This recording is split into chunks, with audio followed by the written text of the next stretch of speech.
이번 시즌 들어오기 전에 아스날이 제일 잘한 게 뭐냐? 저는 바로 라이스의 영입이라고 생각합니다. 그바르디올이 루이스에게 공 주는 자세를 취한 시점에 이미 라이스는 떠났습니다. 급식 시간 종이 울리자마자 급식실로 뛰어가는 학생급의 반응 속도입니다. 리코 루이스는 아무것도 모르고 달라고 하고 있죠. 라이스는 순식간에 공을 탈취합니다. 라이스의 동작 때문에 아스날은 역습 상황을 맞이합니다. 이 장면은 쉽게 말하면 눈치입니다. 데클란 라이스의 수비 눈치가 얼마나 빠른지 보여준 장면입니다. 헤더로 넘어온 공이 라이스에게 향하고 있습니다. 근데 공이 생각보다 짧았습니다. 아까와 반대 상황이죠. 그래서 리코 루이스가 복수를 꿈꾸면서 탈취하러 나갑니다. 그런데 라이스는 한쪽 무릎을 땅에 대면서 공이 앞으로 나갈 틈이 없게 만듭니다. 단순 발만 뻗어서 막은 게 아니고 무릎 낮추고 공이 나갈 공간을 틀어막은 게 유효했습니다. 이는 바로 마르티넬리에게 좋은 패스로 이어집니다. 라이스의 진짜 장점은 바로 이겁니다. 수비력도 좋은데 공도 잘 찹니다. 마르티넬리의 유효 슈팅으로 이어집니다. 경기가 전반전엔 서로 기싸움만 하는 느낌이었는데 후반 초반인 이 장면부터 아스날의 분위기가 살아납니다. 한 번의 슈퍼태클이 좋은 역습 상황을 만듭니다. 마테우스 누네즈가 홀란드를 주고 움직입니다. 라이스는 누네즈에 대한 시선을 절대 놓지 않고 따라가죠. 누네즈가 홀란에게 받은 공이 터치가 살짝 길었습니다. 근데 라이스가 그 빈틈을 놓치지 않습니다. 벌써부터 가슴을 하늘 쪽으로 열고 태클 나갈 준비를 합니다. 그리고 발과 어깨를 동시에 넣으면서 공만 빼내는 슈퍼태클. 경기 시간 80분에 이런 태클이 들어가는 게 바로 클러치입니다.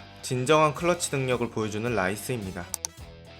아스날과 맨시티 두 팀 다 챔피언스리그 결승전처럼 극도로 조심하면서 경기를 진행했습니다. 하지만 그 와중에도 가끔씩 틈이 생겼는데 그 틈은 바로 양팀 사이드의 뒷공간입니다. 라야의 킥이 먼 쪽에 있는 제주스를 보고 나갑니다. 골키퍼 라야의 킥은 PL 내에서도 따라올 선수가 얼마 없습니다. 제주스 쪽을 한 번에 노린 라야입니다. 이렇게 되면 킥 한 번으로 상대의 위험 지역으로 들어갈 수 있습니다. 양팀 다 공간이 거의 안 나긴 했지만 아스날은 주로 오른쪽에서 좋은 모습을 맞았습니다. 워커와 후벤 디아스가 버티는 쪽보단 아케와 그바르디올이 버티는 쪽이 더 공격하기 수월했겠죠. 전반 초반의 장면입니다. 트로사르가 공을 잡고 도는데 맨시티의 포백이 한쪽으로 몰려 있습니다. 왼쪽 풀백으로 나온 그바르디올도 외대고르를 잡고 있었죠. 그때를 놓치지 않고 오른쪽 사이드로 전개합니다. 제주스가 또 맛있는 기회를 잡지만 최종적으로 어떤 결과가 나오진 않았습니다. 그만큼 양팀 다 높은 수준의 수비벽을 구축했습니다. 그렇다면 맨시티는 어떨까요? 맨시티는 베나이트가 있는 아스날의 오른쪽을 적극 공략했습니다. 필포든이 공을 잡는 순간 그바르디올은 빈 공간으로 출발합니다.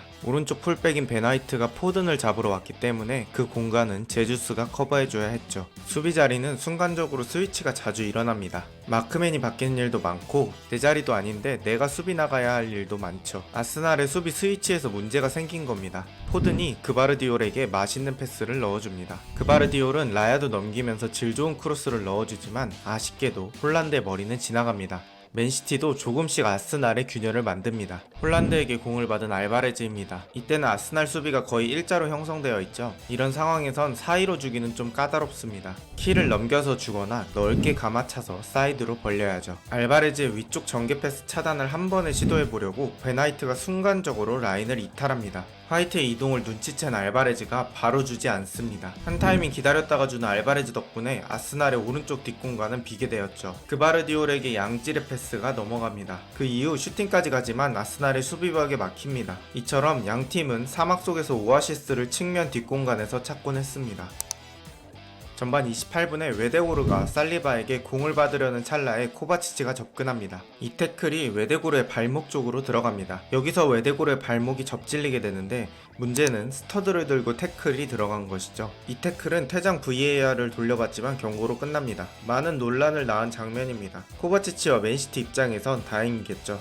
제가 이해가 가지 않는 건 코바치치 그 자체입니다. 태클 타이밍이 전혀 아니었고 태클의 질도 좋지 않았습니다. 맨시티 입장에선 퇴장으로 한 명을 잃을 수도 있던 태클이고 아스날 입장에선 부상으로 주장을 잃을 수 있었습니다. 양팀에게 이해가 가지 않는 태클이었습니다. 올버햄튼 전부터 멘탈적으로 많이 흔들리는 모습입니다. 더 이해가 가지 않는 건 6분 뒤 펼쳐진 라이스를 향한 태클입니다. 본인이 경고가 있는 걸 까먹은 것 같습니다. 태클이 성공해도 큰 이득이 없는 상황에서 또 스터드를 들고 태클이 들어갑니다. 심판은 파울조차 주지 않았습니다. 짬도 먹을 만큼 먹은 양반이 경고가 있는 상황에서 이런 태클을 한다는 게 아직도 이해가 가지 않습니다.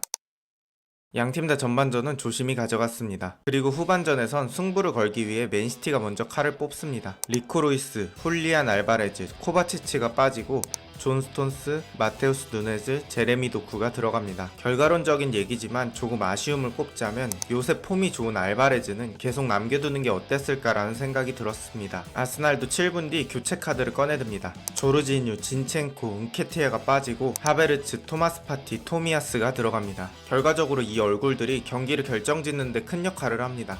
저는 오늘 경기에서 코바치치와 조르지뉴가 핵심이라고 봤습니다. 다른 의미로 핵심입니다. 누가 더 똥을 잘 참는지 봤습니다. 그런데 그런 의미에선 조르지뉴가 압승입니다. 라이스 옆을 그럭저럭 잘 서포트하고 패스도 연결 잘했습니다. 본인 스스로도 약간 만족한 표정이 킹받긴 합니다. 경기 시간 85분 토마스 파티가 뛰어가는 토미야스를 보고 롱킥을 넣어줍니다. 토미야스가 왜 저기 있는지 모르겠지만 상당히 좋은 움직임입니다. 토미야스는 하베르츠에게 공을 알맞게 밀어줍니다. 하베르츠는 고개가 절로 숙여질 만큼 아케에게 강한 도전을 받습니다. 하지만 하베르츠가 미친 밸런스로 버텨냅니다. 여기서 패스의 강도도 바로 슛하기 좋은 강도로 툭 밀어줍니다. 마르티넬리가 가마차기를 시도합니다. 이 슛이 아케의 얼굴을 맞고 들어갑니다. 아스날에게 엄청난 운이 따랐습니다. 그렇지만 운도 결국 시도하는 자에게 오는 것입니다. 양팀 다 리그 최상위 수비진을 보유했습니다. 그리고 양팀 다 수비적인 스탯으로 나왔습니다. 이런 경기는 만들어서 넣는 골은 매우 어렵습니다. 안 들어가더라도 그냥 때리는 것이 변수를 만듭니다. 토마스 파티, 토미야스, 하베르츠, 마르티넬리 교체한 선수 4명이 만든 완벽한 용병술이었습니다.